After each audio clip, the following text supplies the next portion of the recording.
Bachelor হ্যাসেলে স্বাগতম। বাল্যবন্ধু সালাম অফিসের কাছে ঢাকা এসেছে সকালে। কাজ শেষ করে আমার বাসায় আসবে। ছোট সময় থেকেই দেখে আসছি খাবারের ব্যাপারে ও খুব সিলেক্টিভ। প্রচুর বাছবিচার করে খায়। কি একটা অসুখের কারণে ছোট থেকেই গরুর মাংস খায় না। মাংসের মধ্যে খায় খাসির মাংস আর দেশি মুরগির মাংস। মাছের মধ্যে ইলিশ আর চিংড়ি। ইলিশের যে দাম তাতে করে কিনতে সাহস পায়নি। খাসির মাংসের দামের পাশাপাশি কতটা খাঁটি পাওয়া যায় সেই নিয়ে প্রশ্ন আছে। তাই বন্ধুর জন্য নিয়ে এসেছি চিংড়ি মাছ। ওর আসার সময় হয়ে গেছে, তাই ঝটপট রান্না করব চিংড়ির দো পেঁয়াজা। ঝামেলা কম আর সময় বেশি লাগে না। চুলা অন করে প্যান বসিয়ে দিয়েছি।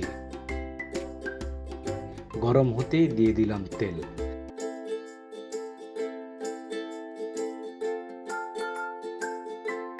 তেল গরম হলে দিয়ে দিলাম পেঁয়াজ। পেঁয়াজের রং পরিবর্তন না হওয়া পর্যন্ত হালকা আঁচে ভাজবো।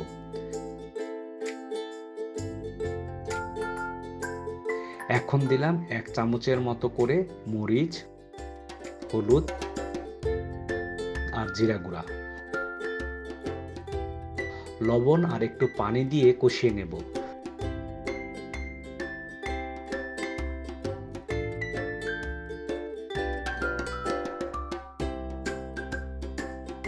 তেল উঠতেই দিয়ে দিলাম চিংড়ি মাছ।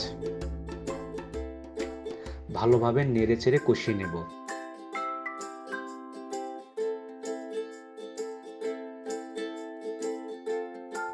চুলার আঁচ আরেকটু কমিয়ে ঢেকে দিলাম। এই অবস্থায় থাকবে কয়েক মিনিট।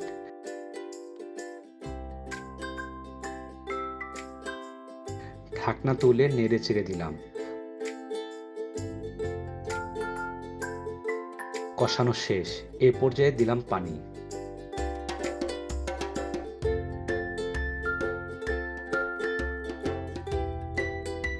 পানি ফুটতে আবার ঢেকে দিলাম।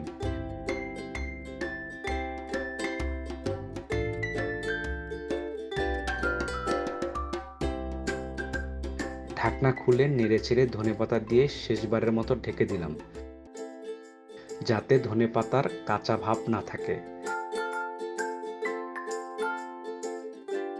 রান্না বসিয়ে কয়েকবার ফোনে কথা বলতে হয়েছে বন্ধুর সাথে। ও বাসার লোকেশন বুঝতে পারছিল না। মোবাইলে নেট না থাকায় গুগল লোকেশন দেখবে সে অবস্থাও নেই। এই করতে করতে ঝোল শুকিয়ে গেছে। ব্যস্ততার কারণে কাঁচা মরিচও দেওয়ার কথা মনে নেই। তবে ভাগ্য ভালো পুড়ে যায়নি। ঘ্রাণ যা আসছে তাতে মনে হয় না খেতে খারাপ লাগবে। রান্না শেষ, পরিবেশনের জন্য তৈরি করে নিয়েছি। বন্ধু কাছাকাছি চলে এসেছে। ওকে নিয়ে আসার জন্য বের হব। আমাদের জন্য দোয়া করবেন। সবার জন্য শুভকামনা। আল্লাহ হাফেজ।